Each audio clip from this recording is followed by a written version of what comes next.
Are you? Yep. Ladies and gentlemen, welcome to the Gutter's Edge. I am Cobra, joined once again by the Brave Raider, Ricky Swearingen. Hello, everyone. Say hello. How's it going, everybody?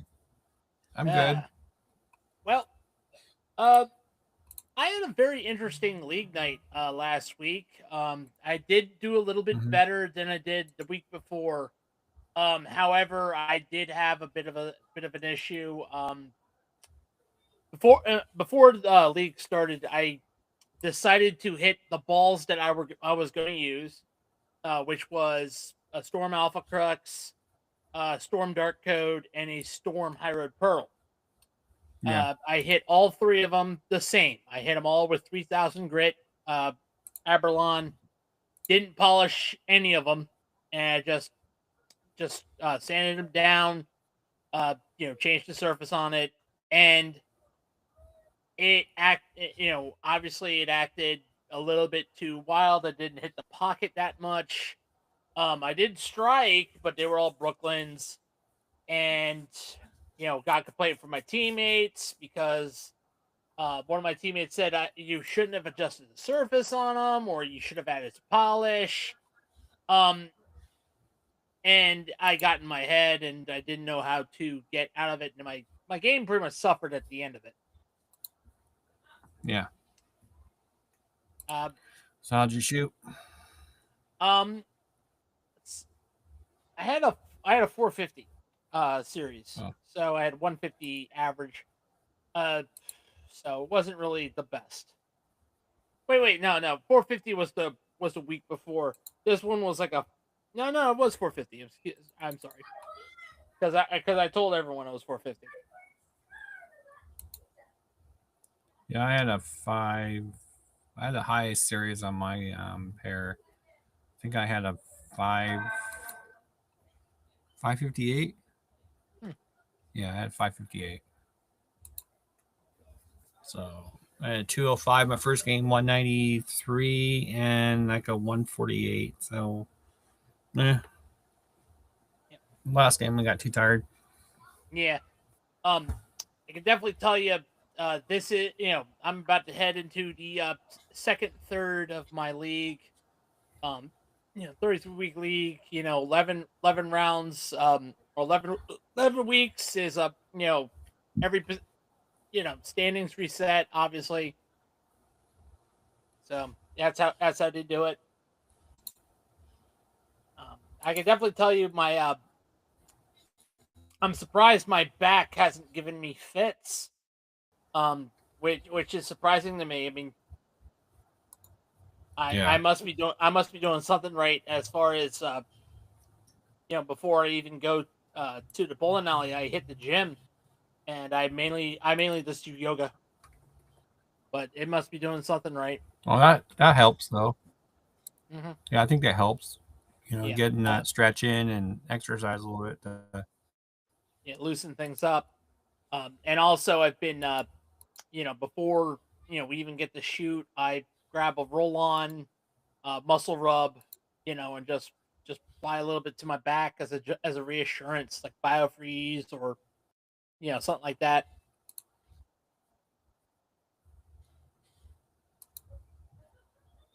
Gives me a little bit of security.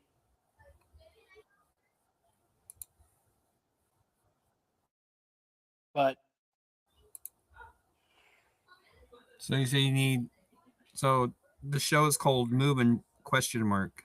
Um, uh, well, you say so you actually, need help with like moving, like yeah, adjusting and everything else, right? yeah. Well, I kind of subtitled the episode "Adjust and Adapt." I thought it was a little bit better. Yeah, true. Yeah. Um. Yeah. So that's also been one of my issues as well. Is Mm-hmm. when I go to move left, for some odd reason, when I head onto the approach and I make that Mm-hmm. first step, my body drifts. Will try to drift back to the original spot. Yeah. Yeah.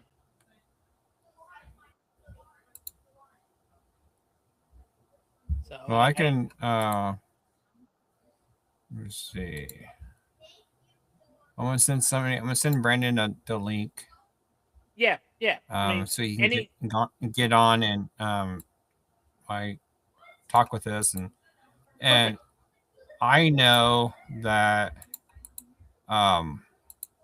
to adjust if you like, for instance, if you throw the ball way Brooklyn, you move over until you move over to the left until the ball hits the pocket, and then for lefties it's the opposite way. But I'm don't ask me about resurfacing because I don't know nothing about resurfacing. So right. Brandon would be the I best bet to talk about that. I I will also say this as well. Um, I also hope that uh, I had an eye exam, last week, Yeah, and I ordered my glasses, which, by the way, I got a new pair. New pair of nice. glasses, just got them. Uh, which obviously there was a quick adjustment on my prescription. So I hope this will allow me to better, to see my target a little bit better, because I think I told you I've missed as far as spare shooting, Yeah, I missed my ball just a hair to the left. yeah, I'm sure. Yeah. So hopefully, and the worst part about it is, uh, the adjustment was in my right eye. Oh, You know, so if it was like the slight adjustment in my right eye, and so we had, hopefully this. I have not bowled with this new pair of glasses, so I'm hopeful that this will adjust the shot. Um, that's all I can do. Just hope it adjusts. I wonder why my YouTube's not. Um, I was going to like put my YouTube thing on at the same time, but it won't let me. I'm not sure why. It says something about Mm, some code to put in. I'm not sure how to do it, right. so I'll figure it out. I can always, link my email to the other one, but Brand's gonna jump on here in a few minutes. So, Okay. um, but I keep asking Guy. He keeps saying no. He doesn't want to get on. So Uh, like he can't, or he has he doesn't want. too much going on. So must be something personal. Yeah, he's gone through a lot, I guess. So That let me must. see if someone else would like to. Because if you want us to help, like Brandon can actually, like describe more on the surface. He Yeah. can actually give you, what each service wants or what you want.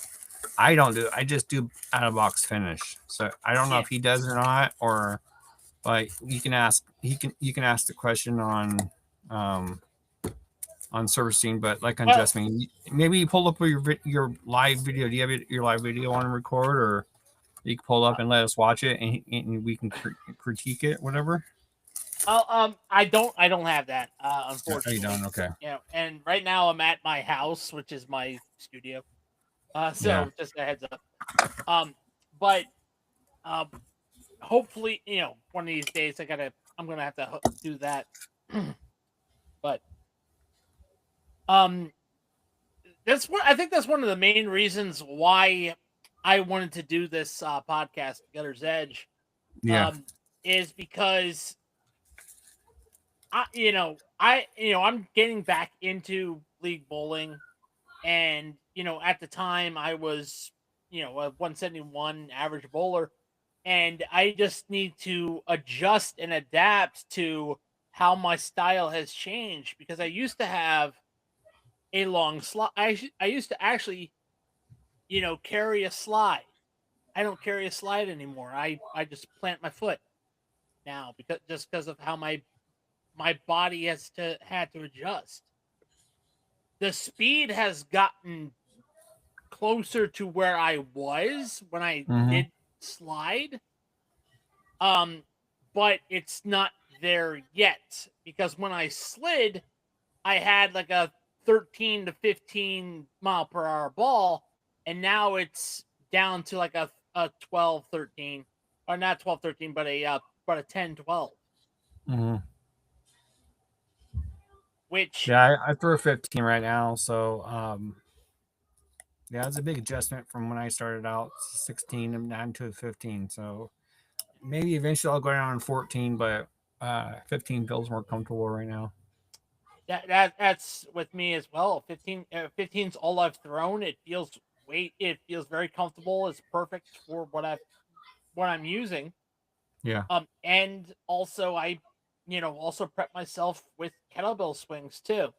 So having to muscle memory your a 15-pound kettlebell with your bowling swing, it's natural. That's true. Yeah.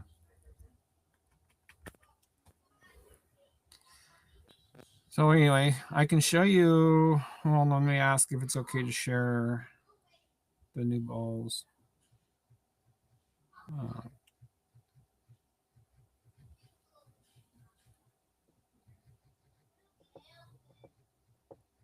I can pull it up real quick. All right.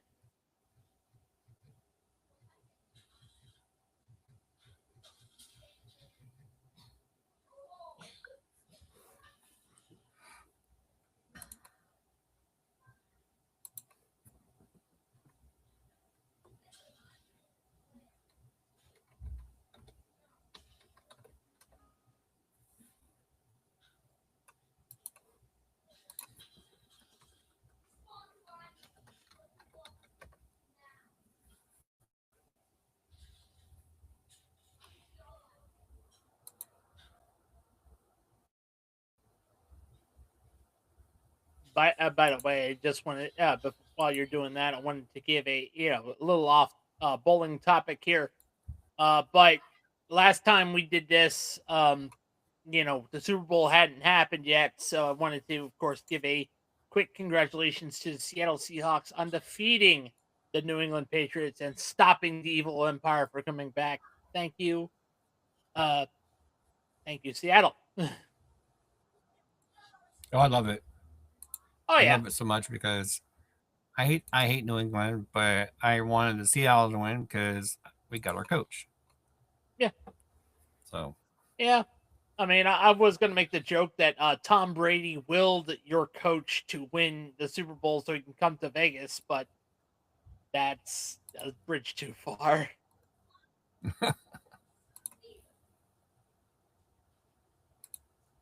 no, yeah, but hey, we'll see how they do. You know, You can only go up, man. You can yeah, only he's go 38 up. years old, and we can improve over 3 games. So if we go Yep. 5 games, that's Yep. a win-win for us. But There is I think only one bar you can go down, and that is 0-17. yeah, well, you know what? And you ain't doing it. Do you know that we actually beat New England for week 1, and I we had know. week 1, and then we won the first game of the year and won the last game of the year. Yeah. And one in the middle. How the cookie crumbles. Okay. So yeah, I can go ahead and share. So I'm gonna go share screen. Okay. So this is our these 3 are spare balls. Can you see it? Yes, I can. Okay, this is the poly glass. Yeah, Poly, I did see that. That I thought was neat. The stained glass was awesome. Yeah. And then the cotton candy, well, it's like for spare ball. These 3 are spare balls. Yeah. This is the new one, Judgment Hybrid. We had original Judgment, which I got. I got the original Unreal. I'm getting this one called the Assassin. Nice. So these Assassins have the AP16 cover stock. Yeah, that's a Bowler Smart. Yeah, so this is one of the videos that somebody created, but so this is all I'm getting.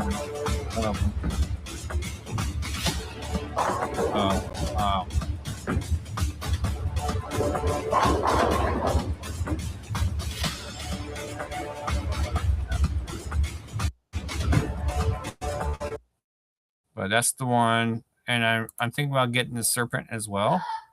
Nice. This is kind of cool. I don't know who did the videos, but it looks kind of cool. Yeah. So, and then I don't know who this guy. I think he might be a local pro. I'm not sure, but Sean Rash goes in too. So.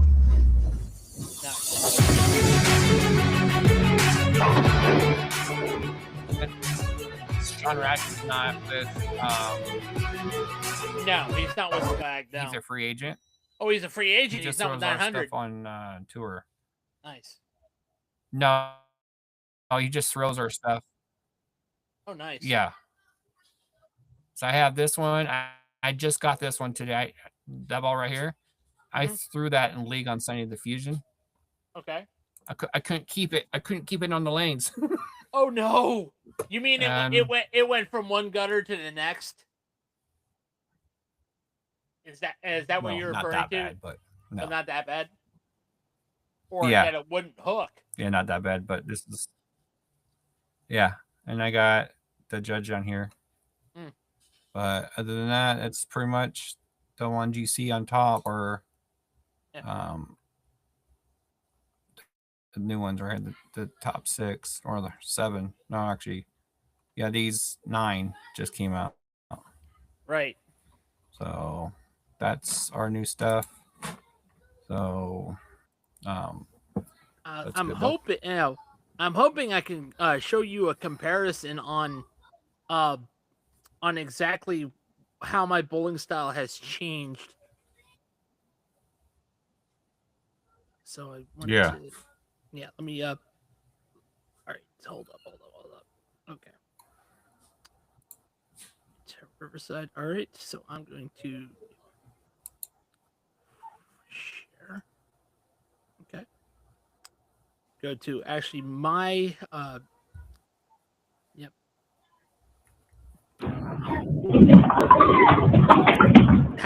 that's how I used to bowl. Yeah. And now let's go to now. Because I put it on the channel, obviously. Hey, I know it's supposed to be, that's where we're at. There we go. Cobra on the lanes. Yep.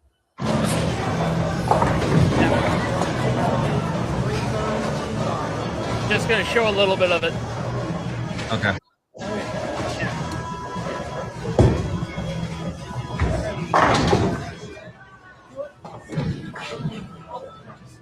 See what happens.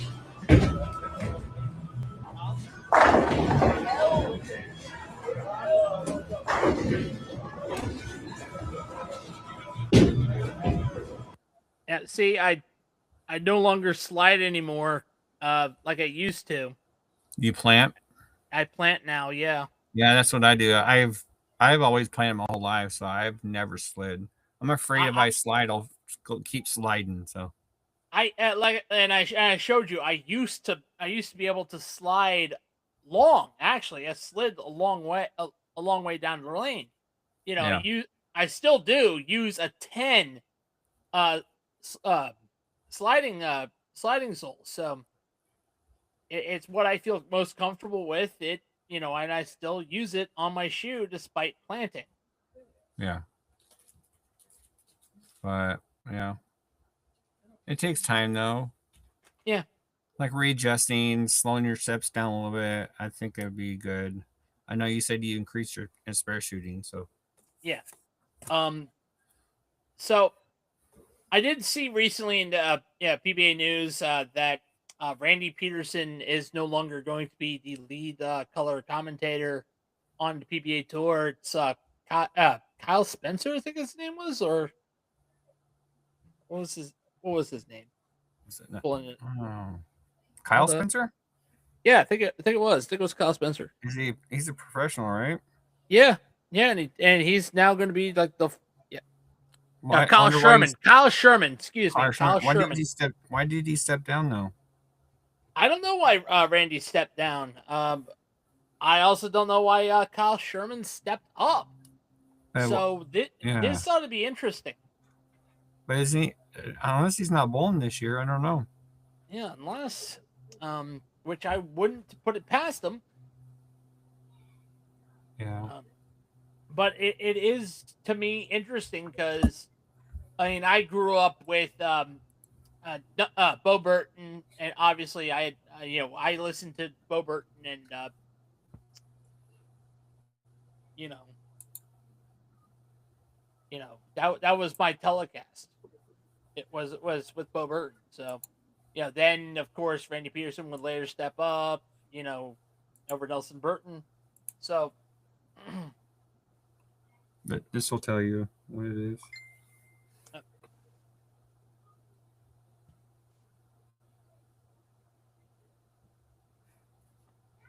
Yep, Kyle Sherman is the new lead color analyst for PBA on the CW. Yeah. So now that's also weird but then again, PBA has been bouncing around network after FS1. Yeah, he's doing Rick Allen too. I don't know who Rick Allen is. I don't know either. Does Rick Allen know anything about bowling? That's a question. Oh, I like Randy Peterson and the other guy who was on there. But since it's going to going to CW Network. Yeah, I think that's probably one of the main reasons why. Also, Randy's probably stepping aside. He is getting a little long in the tooth. That's true, yeah. February 22nd, huh? PBA Players Championship. Yeah. But I wish they kind of do the whole schedule different. I wish that what you call it? I wish they just do the big terms at the end of the year. What they really should do is if they're going to do the majors should be the end of the month. You know, because they have so many majors.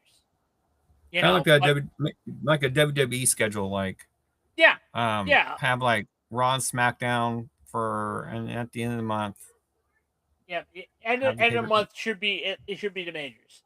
They should do like the pay-per-view. They should make it into pay-per-view, the bowling tournament. I think there's a little bit too much into that. Yeah. Yeah. I mean, it won't be pay-per-view. I mean, maybe, it needs to be better. Damn, I can't speak. It used to be a lot better. Bowling has had an issue with catching up. Yeah. That's the big problem. Bowling needs to now with the advent of streaming, they need better access to the streaming platforms, especially Netflix, Twitch. They need to be able to get into more homes. And the other thing too is people don't know what's realistically like the good brand. They don't know the difference between like what Swag Bowling, for instance. Let's use Swag. They don't know the difference between Swag Bowling and Motive, for instance. Like like an easy comparison. Like Motive is Adidas. Let's using shoe brands here. Motive is Adidas. Swag is Puma. Maybe not that big a comparison, but you know what I mean. There he is. What's up, Brandon? Brandon, how you doing, man? What's going on, man? Oh, nothing.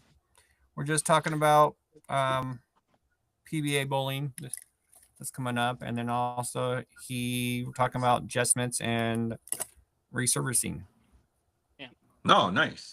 So I figured you know more about resurfacing than I do. I just do out of box finish, but he would like some knowledge about how to properly resurface the bowl. So last week I had resurfaced my the 3 balls that I was going to use. I had a Storm Alpha Crux, I had a Storm Dark Code, and a Storm High Road Pearl. Okay. I resurfaced all 3 with 3,000 grit, no polish. Cleaned them afterwards, but I just hit them with 3,000 grit, no polish. Did not hit the pocket at all. It was overly Brooklyn. That's all it was. It was Brooklyn or a little bit too far into the 4-pin. Okay. First of all, did you just hit it by hand or did you hit it with a wet sand? Did you wet sand it like on a ball spinner? I wet sanded by hand. I basically You wet sanded by hand. Yeah, I used bowling ball cleaner, put on this Aberlon, and sanded the ball. Okay, so that explains. Using the ball cleaner when you're wet sanding it, whenever it does, and when it takes that top layer off, it gives it a very, very tackiness, and it tends to last longer than when you just wet sand it with water, but the ball hooks a lot. And the lower grit you go down with the sanding pads, the more like it's different. You'll get a, let's say for example, 2,000. If you do it with the cleaner and you kind of like wet sand it, you're gonna get a hook stop motion because it's gonna read so early, and that grit is gonna make it hook stop. 3,000, which is supposed to make it go a little bit longer, I could see it grabbing early and then it's still going to hook because it's not really a very gritty pad. It has some grit to it, but it's not very gritty. So you already got early hook, and then when you get friction in the back, seems like it's going to make it take off. So that we're explaining kind of makes a little bit of sense. Okay. So what should I do next time? Just leave it I dry? probably would. Yeah, and if you're going to go 3,000, I probably would go dry. That way it won't cut it as bad. Okay. Because is there a specific reason you're not going to polish it at 3,000? Well, time, because Okay. I did it right at the bowling center, didn't have time to polish it, and I left it at 3,000. Okay. Or if you wanted to do something to it too, maybe I would hit a different ball with 3,000 and kind of get get the cut to wear down a little bit, and then I would wet sand it with 3,000. That way you'll still get a smoother finish. Because I just hit a ball the other day with 3,000 and it looked very dusty when I got done. I'm like, no, and I did it dry with my hand. And when I looked at it, I was like, man, this looks like it's more 1,500 than it is 3,000. So I don't know if it's how they're making the 3,000 pad now, but it still cuts pretty deep. So me personally, I would probably, if I'm gonna do it, I'm gonna either wet sand it with water, or I'll probably use one that's been used maybe once or twice to give it a little bit smoother finish. Gotcha. Okay. So next, just a little mental note for me: do not use bowling ball cleaner with an Aberlon pad. I mean, you can, but it's gonna be very. It gets it really, really tacky, and so you're gonna see early hook. I did it a couple weeks ago with a ball that I thought was kind of dying out, so I purposely did it, and that ball was hooking through the face until I finally got into some oil, and then it started to lane shine a little bit, and then I just took my shaving and wiped it off, and then it was kind of even. But it took again. I'm left-handed, so usually I see way more oil than the righties do. Left-handers have more oil than us righties. Yeah, so it took almost a game and a half for it to finally like shut down. So with me being the only one over there, that's a long time for it to shine up. So ball cleaner just makes it tacky. That actually explains a lot, because like I said, because I was even confused. And not only that, one of my teammates were like, "Wait, what grit did you hit it with?" They thought I hit it with 1,000. I said, "No, I hit it with 3,000." They're like, "Why is it hooking like that?" Yeah, it shouldn't be hooking like that. Yeah, because I even said, yeah, because 3,000 is supposed to give it more length. I wanted more length. Mm-hmm. But the ball cleaner makes it a little bit more tackier. So the minute it meets friction, it is taking off. And not only that, it's giving it early hook too. So that's probably what you did there. You could probably, even if it was a new pad, you could probably take that 3,000 and just take regular water. Even when I'm in the shop, when they want something at 3,000, I'll grab one out the pack. I'll, get some water on it, and I'll just wet sand it that way. Wipe it down. If I still think it's a little dull, then I'll get a 3,000 that's a little bit more used, and then I'll hit it with that. I have another question for you. Sure. I heard it's okay to use this product on a bowling ball before or after. Tub of towels. Never heard of that one. I heard tub of towels was actually pretty good to use on a bowling ball surface. Okay. Yeah. What?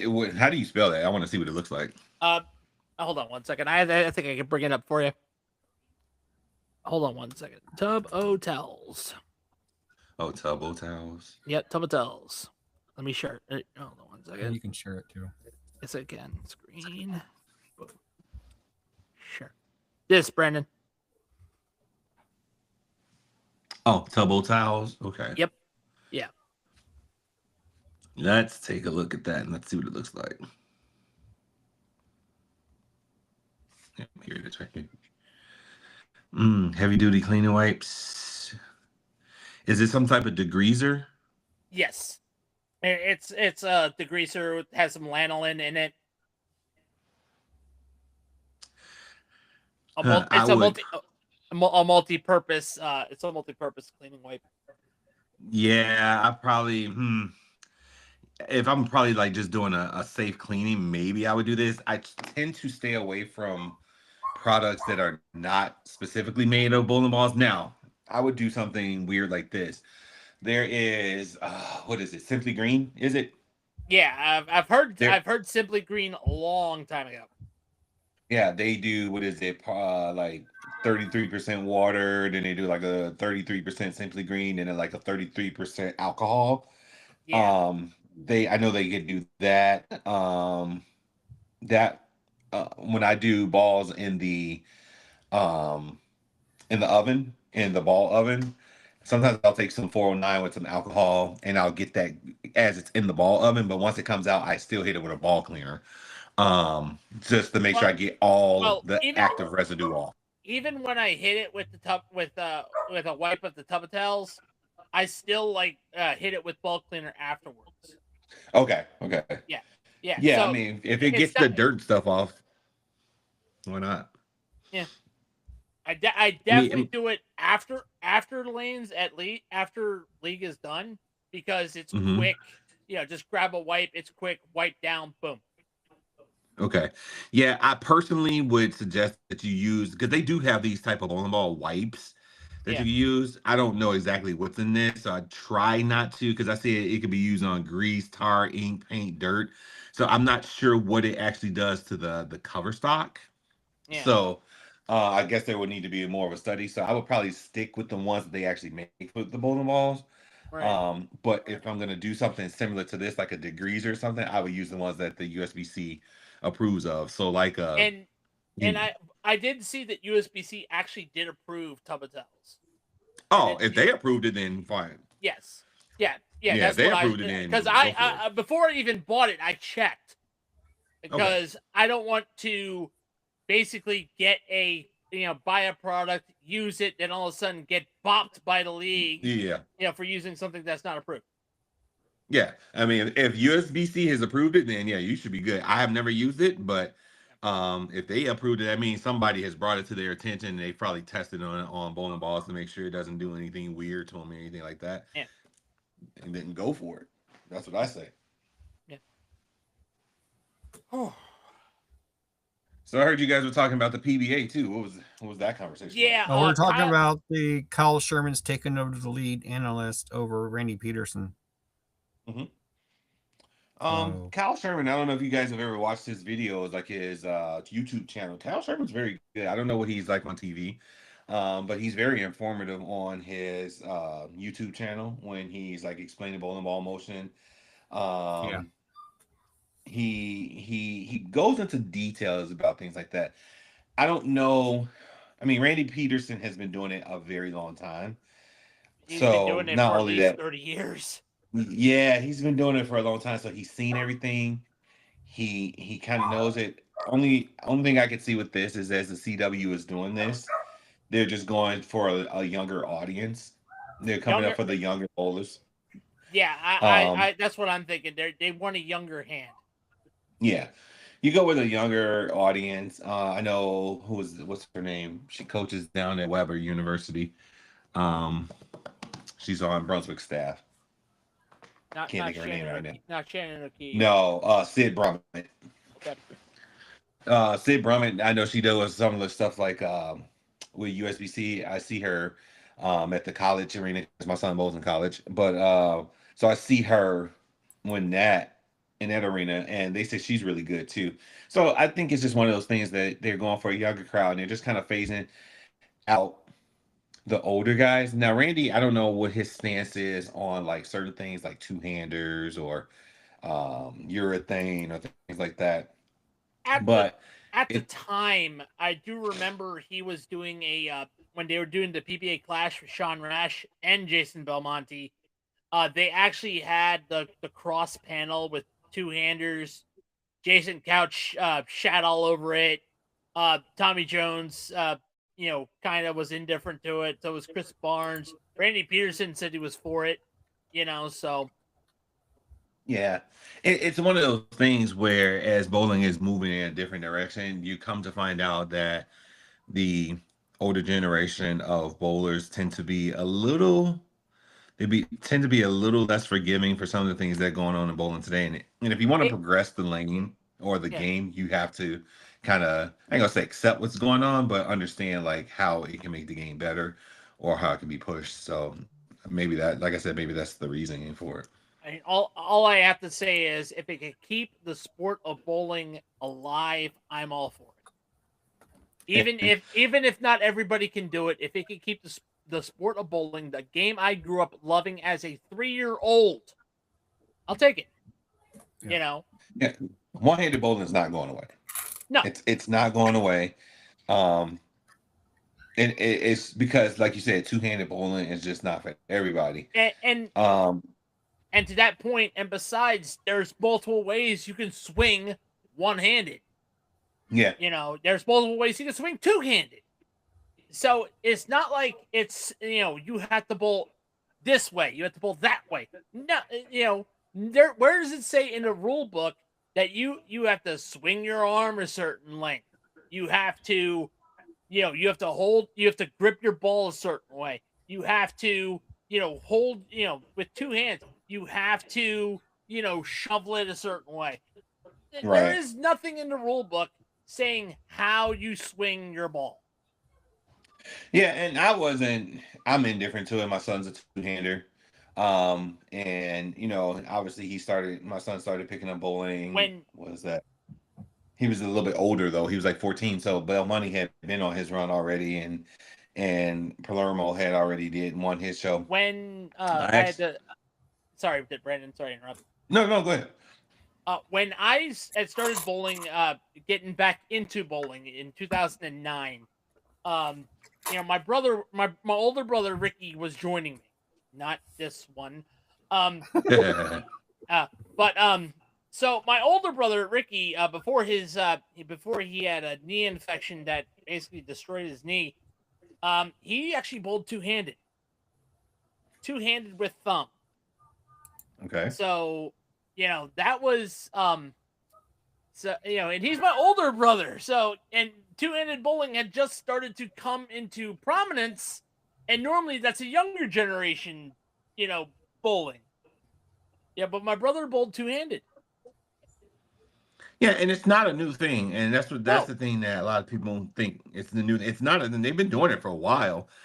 The difference is that now the credit goes to Belmonte because he had the most success doing it. Yes. Right. Yes. And he did it on a bigger platform. Right. Actually, I just dropped the interview with Sean Rash. I just dropped it at noon today. We did a 50-minute segment with him, and he talked about it. And he talked about like how he didn't care with, he's indifferent to people throwing the two-hand and everything like that. But he talked about how like Belmo was not the first to do it. Belmo was not actually even the first to win a PBA title doing it. It was Oscar Palermo. Osku was, yeah. Osku, I'm sorry, Osku.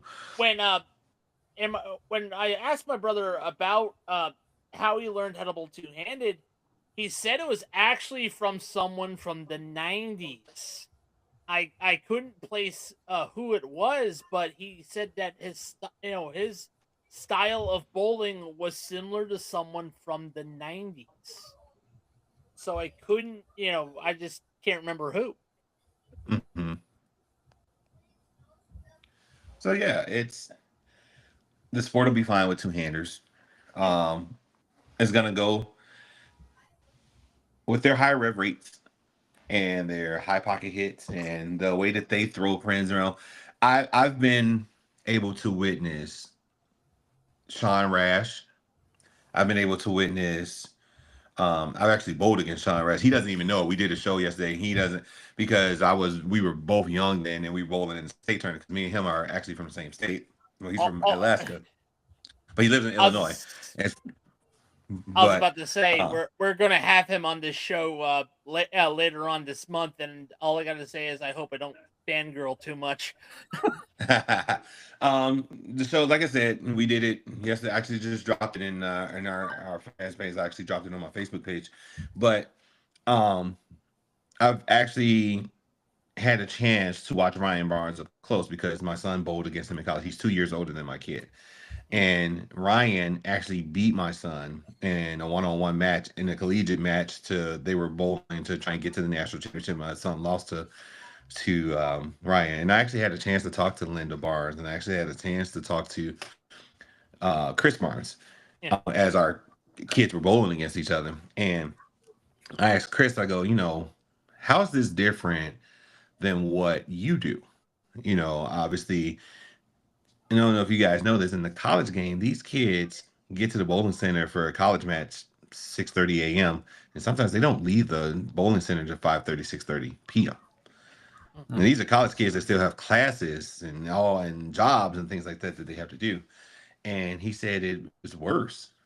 But we talked about two-handed, and I was like, when Ryan came up to be a two-handed, how did you feel about that? And he just goes, we just went with it. He was like, it wasn't, and Ryan was one that actually started a little bit later, like my kid did. I think Ryan started in high school. It wasn't something that he just did all the time. He started in high school. He just picked it up that quick. So my point to that is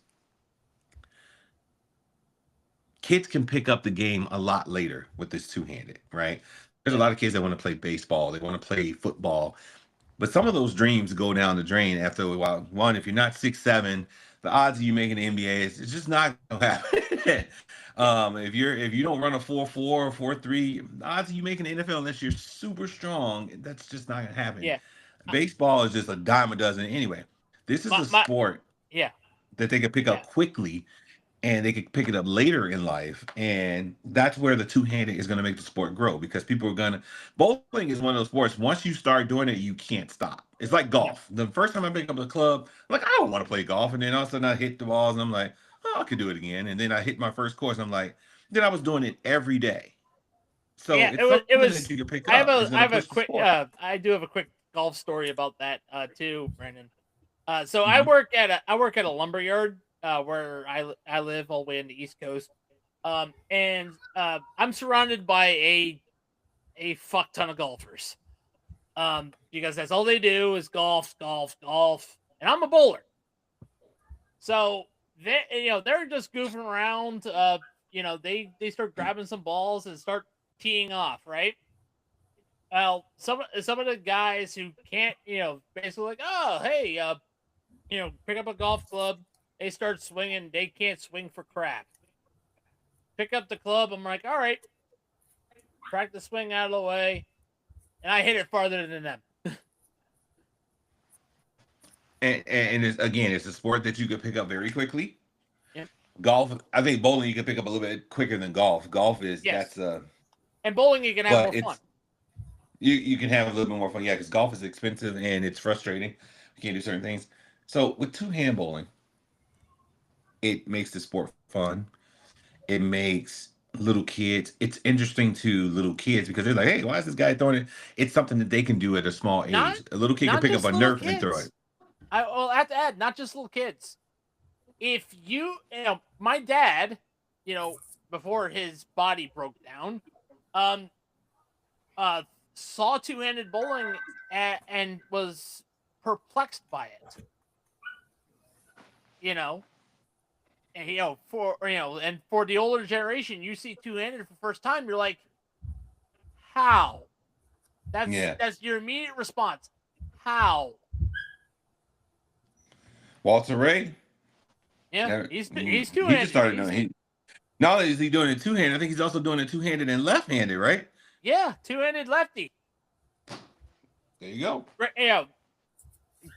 Most PBA Tour titles, decides, you know what? I have the most tour titles. Let me give myself a handicap. I'm gonna approach it with a new style that's that I've never used a lot. Now I'm gonna switch it to the opposite hand. And to me, that's why he's the greatest. I disagree. Greatest of all time is still Earl Anthony. I would say this. Earl is very good. He's a pioneer for bowling. I think the difference is the talent pool that Walter Ray probably had to go through. And the technology and the technologies in the ball. Yeah. Because Earl Anthony had rubber, and also plastic was starting to come up, and urethane as well. Yeah. Walter Ray, he was in that era with that, and then he came over to reactive resin and all of that. So everything that he endured, and the fact that I feel like Walter Ray right now, if he really wanted to, could go on tour and still win. Yeah, I believe so too. He's just that good to me. Isn't he dominating the PPA 50, right? He probably is, because he's just that good. He's throwing two hands over there too. That's what I'm saying. So, and you look at, I get a chance to be around Steve Jaros a lot because he's one of the coaches at my son's school. And when I see him, I ask him, I pick his brain about certain things. But I also get a chance to be around Parker Bone a lot too. And I don't talk to him as much. I talk to him maybe once or twice just in passing. Hey, how you doing? And everything like that. But when I watch, like I said, my son's in college, he goes against Brandon Bone. He goes against Justin Bone. Sydney, he doesn't do, obviously she's on the girl side, but you see the influence of Parker in Brandon's game. You see the influence of Parker, and I'm not talking about release and all that stuff like that, mentality. I feel like Parker Bone could probably go on the tour right now and probably still make 4 or 5 shows and maybe even win one of them. Especially being a lefty. I definitely don't doubt that. Talk about one of my favorite bowlers of all time, Parker Bone III. It's weird that that a lot of my top bowlers are left-handed. It's very weird. Who's your top? So you got Parker, you got Earl Anthony. I got Norm Duke. I got Pete Weber. I've got Walter Ray. Those 5 I grew up with. Belmo's on my list just because of what he's been doing, with this game. I think my style now is definitely more of a Bill O'Neill type, just a power stroke. I really like Bill O'Neill. Yeah. I thought Sean Rash back then when I made my top 10 was very good. Of course his back, has been giving him some fits, right? Mm-hmm. Which is something he talked about that on my show too. Which as someone who does have lumbar spine problems, I want to pick his brain on that. What he does, differently than what I do. Okay, yeah, he talked about that on our show, and basically what he was just saying is that it is tougher for him because he knows that left of 15, not that he can't do it anymore. Sean Rash can throw it from anywhere. His body doesn't allow him to do it anymore. Yeah. That's just how beat up the body is. And so for him to stay and be competitive and knowing that he has certain limitations of just what his body can do is a testament to how good of a bowler he is. And he talked about some other stuff about how the bowling industry feels about him and things like that, and how he has to deal with that, and how there's a lot of people against him in the bowling industry, not just the PBA, but just in regular bowling, the things that people say about him online. There's a lot that goes against him, but he just continues to be consistent, and he continues to go out there, and his objective this year is to make shows. He's going to be an independent bowler, and he's not bowling with anybody. I think he'll be throwing some emotive stuff, but he's not signed. And, it sounded like, according to him, that maybe he will never be signed again just because of how much people just don't like him in the industry. But, I'm he's still curious about consistent. that too, as well, because I'm like, why? Why isn't he well liked? Is it because of attitude? Is it because of just how I he think can? because he called out people using urethane. I think that's right, right? Well, Yeah, that's the thing that started it, but it's more so. And I'm gonna send you guys the link. Ricky, you have access to it because you're on the staff page. But I'll send you the link to the show, or you can give him the link to the show. yeah, Yeah. Um, it's more so what he said, how he says things more than what he says. I don't think there's anything that he said that wasn't true. And then when he was on our show, he even admitted himself maybe he could have done some things differently, or said some things, or worded things differently. yeah. But his thing was, like he said, and this was a true question when he asked this question to me on the show. I really didn't know the answer. When is the last time a lefty won a PBA title with a reactive resin ball? Oh, jeez. Exactly. Wasn't it Scott Norton? I think it Scott, was Ryan Simonelli. yeah, it was Simonelli. It was Ryan Simonelli. I think he did it with Motive. Um, yeah, That was the it was, last time. And so his point was not so much to, I think it was in 2012. He said he was sitting there and the lefties were just dominant. He was like, this is stupid.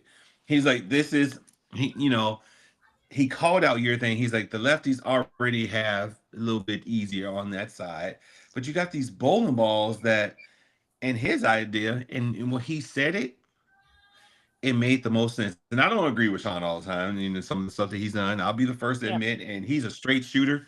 You could be straight with him as well, and he's very acceptive. Meeting him has changed my opinion of him a lot, because I didn't know him. I know people who've been around him, but I didn't know him. But interviewing him changed my opinion a lot, because it was one of those things where he literally said, like, I don't care, just beat me. If you're gonna beat me fair and square. Don't don't do it this way or that way. And he said something. He said Brunswick and Storm had the opportunity to, and not only that, the PBA and USBC had a chance to fix bowling with these urethane balls. He was like, they should have been selling purple hammers for $800, because now you have this issue that everybody has the ball now. yeah. 15-year-olds have it, The 10-year-olds have it, I'm with and you. it's making the I'm game with you. easy. In You league, make it harder. bowling against Purple Hammers had been very tough against. I agree with you. Like, it should have been treated like how the Easton Hype Fire is treated in USSSA baseball. And when he said that, I was sitting there, I was like, and he said the same thing for the pitch black.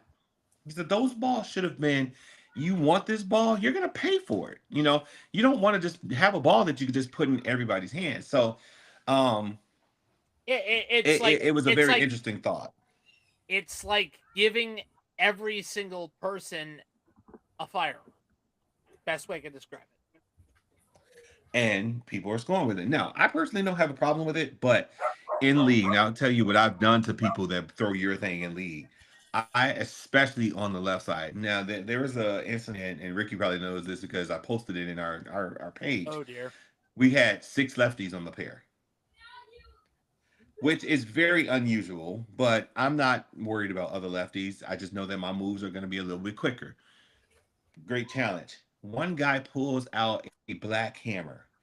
He's like, oh, that's why I brought this today, because I knew he was going to have so many lefties. It's like, why? For the first time in our lives, we're going to have a free hook.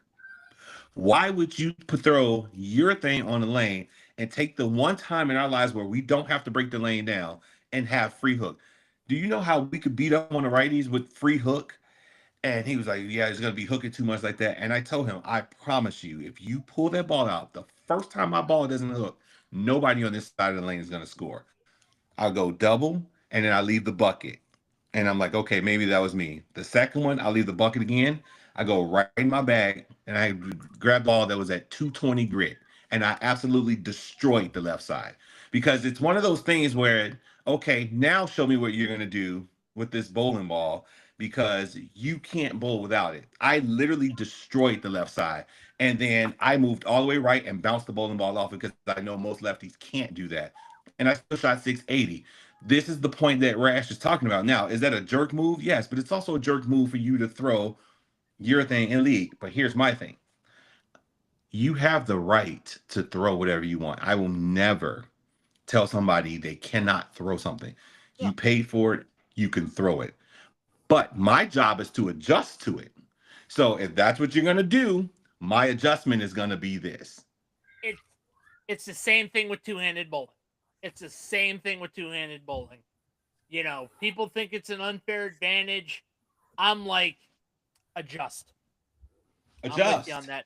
That's all we got to do. That's all we got to do, whether it be speed, whether it be moving left, whether it be giving the ball a little bit of hang time, you know, adjust. That's what bowling is about. So I never told the guy, don't throw your thing. I just forewarned him that if he throws that, what my adjustment was going to be. Maybe he thought I was joking. Maybe he thought it was I would never do that until I threw it and blew up the left side. Now you got to get out of that urethane. Let me see what you can do because now urethane is going to read the minute it touch friction. And, you know, I saw him go big four, then Greek church. And I'm like, you going to put it up now? Now let me see what your skill set is outside of that because I know I can move off of that. Let me see what you could do with it. And afterwards, he was upset. And like people told him, and like I'm saying here on the show, I go, that's my adjustment. I didn't tell him he couldn't throw it. Yeah. So why are you booing me? I'm right. That's the best way to say it. Like, why are you booing me? I'm right. Yep. Here's the difference. I was still able to score. I still shot 680 for the night. Yeah. What did he shoot? Oh, 490. Oh, crap. I will stop you. I will get you out of it. Now, if we were at a sport tournament, that's a whole different thing. But in league, there is plenty of hook. And there are plenty of bowling balls that you can be, especially on the left side. Look, as a lefty, I get all the left-handed jokes, and we got the big arrow over there. It is too easy on that side, and it's too simple on that side to just do dumb stuff. One more question for you, Brandon, before we wrap up. One of the things that I struggle with, and this is any bowler, is we bring our balls in, we use a ball, but the thing is, when do we know when should I switch? When should I ball down? When should I change ball types from a solid to a pearl to a hybrid? When should I switch? The thing that I go by when it goes with that is I think most people need to understand ball reaction, right? Sometimes in league, you may actually need to ball up. Most people, the average league bowler, let's say they're throwing something as simple as a maximum effect. That's a medium ball. That's a benchmark ball, right? Well, let's just say a phase two. They start with the phase two, and you see it go through the nose, go through the nose, go through the nose. Now you have two options there. Are you watching the ball motion? Or that's not that because that's a little bit easier. Let's say you throw the ball down lane and you get wrap 10, flat 10, flat 10. What would you do? Flat 10. Would you ball up 10. Or would you ball down? Ball on that one, I would say ball down, right? Well, if you're leaving flat 10s, that means the ball is burning up. Right? You ball up. You ball up. Because the ball it's burning up. So I would get something that's a little bit bigger. Now, that balling up doesn't mean that you have to go get a solid or something like that, but maybe I go to an asymmetrical that's a little bit stronger than what I had in my hand that will allow me to stay in the same place, but it doesn't burn up. All right. You could go to a pearl, you could ball down and go to a pearl, but now you're risking balling down. Let's say that pearl skids are just a touch too long.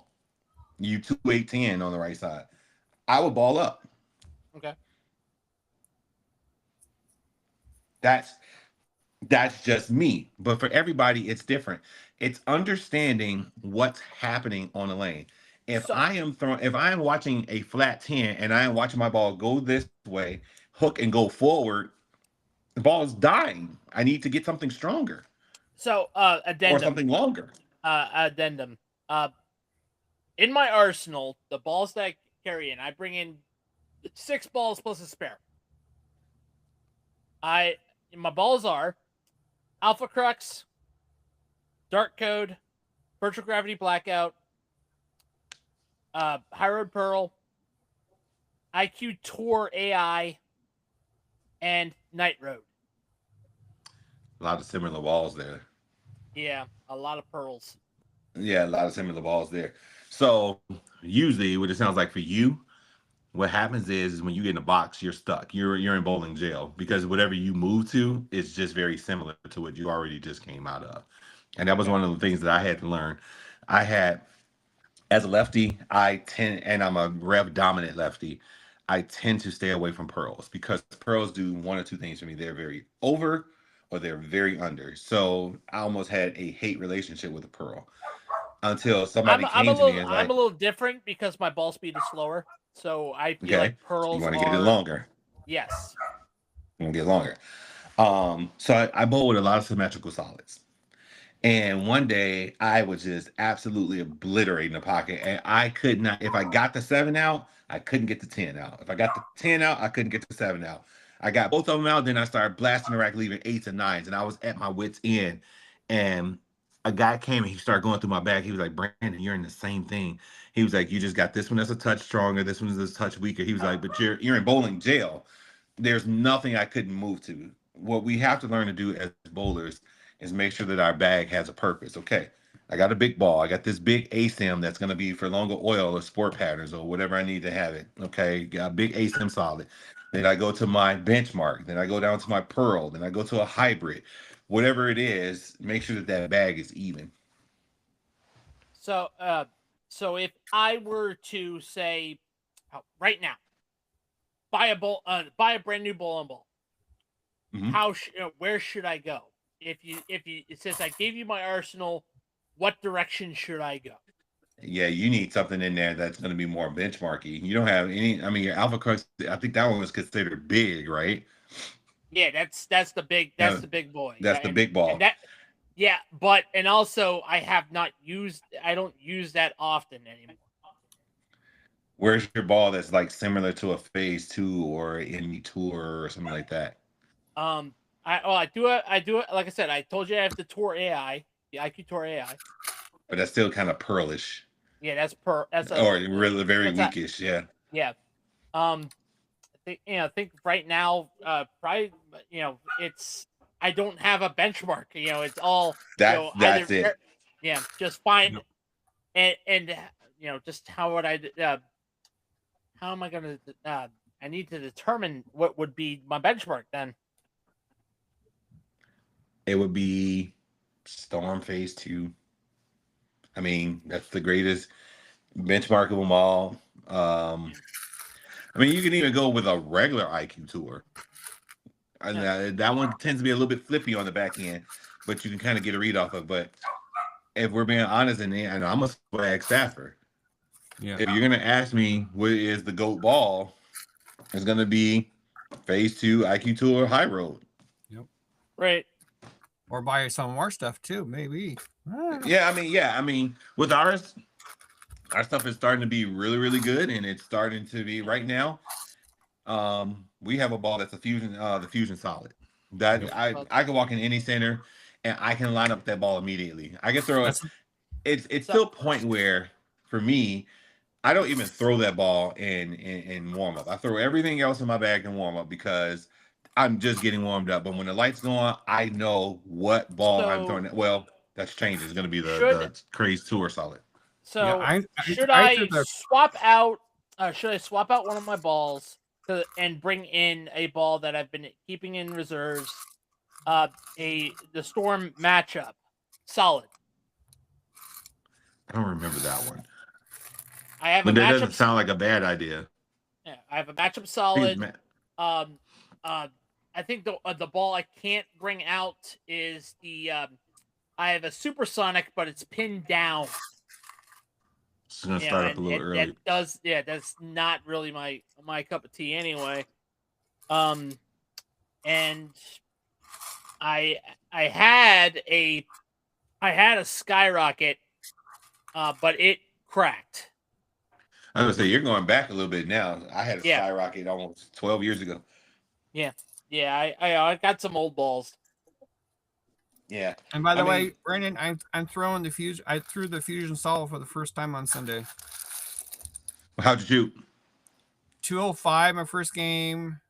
I had a spare 2 in a row. I left a split, 2 more spare and strung 5. And Fusion solid blends everything. yeah, and I threw a 193. Then I got hot. My thumb started sticking. I shot 148, Okay. five something. But hey, that ball was turning heads. I got 3 people in my league wants to join staff. Yeah, that ball, that fusion solid, that's the purple one. Make sure we talk. Yeah. That when I don't buy the latest and greatest either. When I look at bowling balls and I go, that's in my game. Yeah. Everybody was talking about. I did buy the Black Dragon on the swag side because when I saw it, I was like, I gotta have that. But when everybody else was picking out other balls, I was like, it's something about that fusion solid. Kobe, which is one of the guys, he told me get it.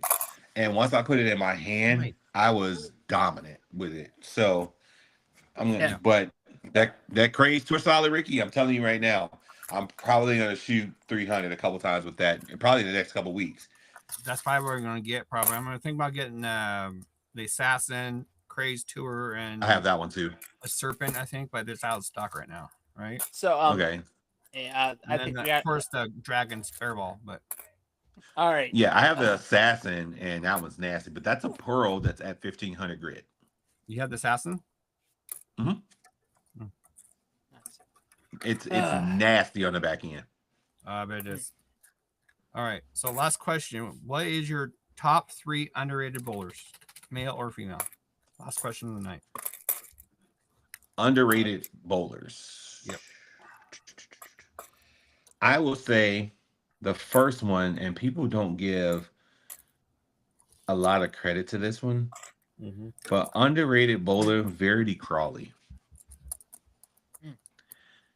There's nothing about her that just jumps out at you, but yet she's just right there every freaking time.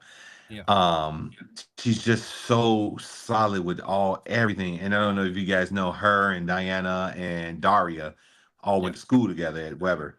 Daria is the most talented. She has more talent than any of them combined. But for whatever reason in the US, she doesn't put it together. And now she's coming back from injury. So we'll see how that affects her.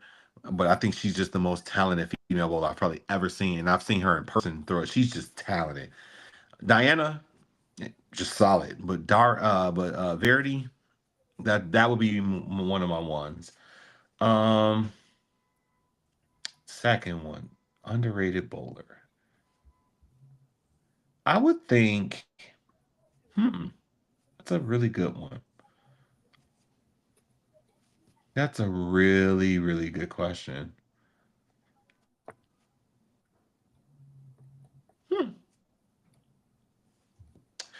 I'm going to say Andrew Anderson. Oh, yes. When you look at how really good he is, he has as much talent as anybody. Unfortunately, he's in this era where just EJ is killing everybody right now. But I think Andrew Anderson is really, really underrated, like how good he is. Yeah. And my third one,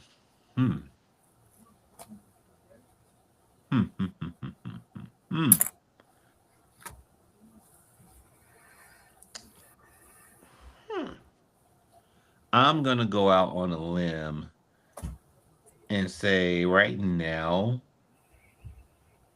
maybe Packy Hammerhand. Yeah, that was my question I, too. That was one of mine too. likewise, I thought Packy is very good. Yeah. I think he's very underrated. Um, it just hasn't clicked, but you could see everything is there. Yeah. Yeah. He has a title. He has the title, so he's doing He something. has Right? one. Yeah, but Packy, I don't know what it is, but he really has the ability to go on one of those crazy runs where he wins 4 or 5 in a row, and it'll look like it came out of left field. But if you really watch him, you could kind of see it coming. Yep. Okay. My three are A.G. Chapman, AJ Chapman. Okay. Mm-hmm. and then A.G. Johnson. AJ Johnson. Him, it's all mental. He's another one that's from my area. He Yeah. actually practiced at with my kid a little bit on Mhm. Monday nights. Him is just he. I would have to agree with that one. It just hasn't all clicked yet. He has a title, but it hasn't. Yep. It just hasn't all put together yet. And last one, Darren Tang. Mm. I think Derek Tang has it, but he hasn't really bloomed yet. I feel like bowling in Vegas hurts him. Yeah, that's true. I feel like bowling in Vegas hurts him. I feel like if he was able to be in another climate or another center, it would blow up for him. I think bowling in Vegas, which is, I've bowled in Vegas, is one of the tougher places to bowl. And so I think for him, if he could get out of that environment, just get into like Michigan. If you notice where a lot of these guys come from, Michigan and Indiana, if he could get in some of those areas, I think everything would just blow up for him. Yep, that's true. And then Cobra, what do you think yours three are? Well, my before we close. Tom Doherty, I think, deserves a little bit of Tom love Doherty, right. yeah. Yeah, he deserves a little bit of love there.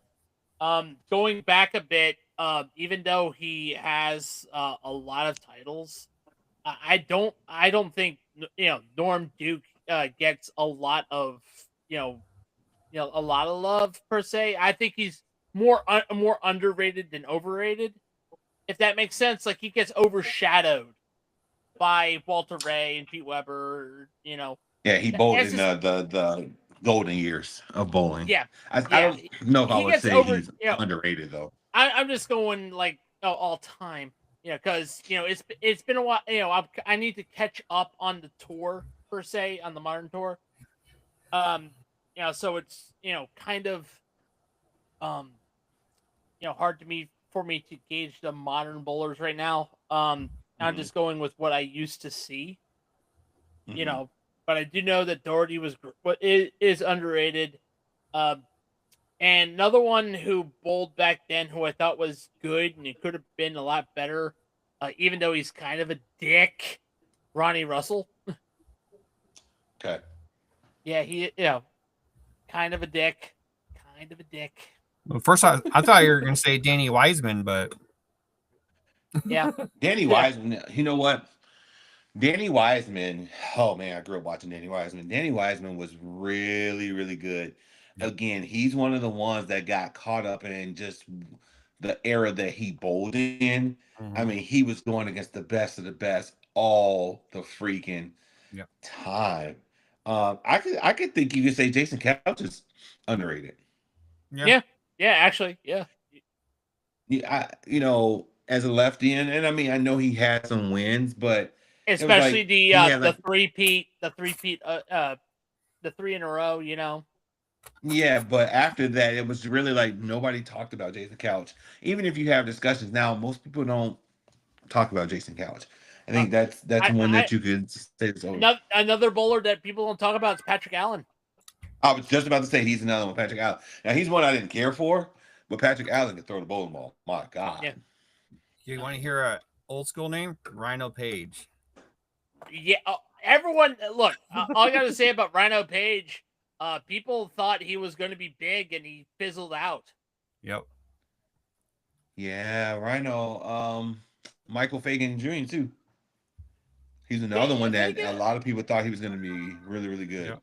I got his autograph. I met him in Vegas several years ago. Michael Fagan. I got his autograph. He's one cool dude in person. What's your what's your opinion on Scott Norton? Yeah, I would call him underrated. Properly no, rated? I wouldn't. Properly rated? I would say properly rated. Yeah. Makes sense. All right. Well, I think we're going to end it tonight. Brandon, I appreciate it. No problem. And every Wednesday at 5 o'clock, we are every week. So you're more welcome to join in. Yep. 8 o'clock Eastern Standard. 8 o'clock Eastern Standard. Yep. I'm pretty sure 5 o'clock your time. Yeah, I was in New York. I'm in New York this week, so that's why usually I'm in the shop drilling. But I'm in New York for work this week, so I was like, oh, let me jump on once you send me the link. So whenever you're available, you're more welcome to join. So absolutely. All right. Okay. Ricky closes out. All right. My name is Ricky Swearingen and special guest Brandon Deadly. We both are part of Swag and also Cobra. So say good night, everybody, and I'll see you guys next week. Good night, everybody. Good night. Good night. Good night.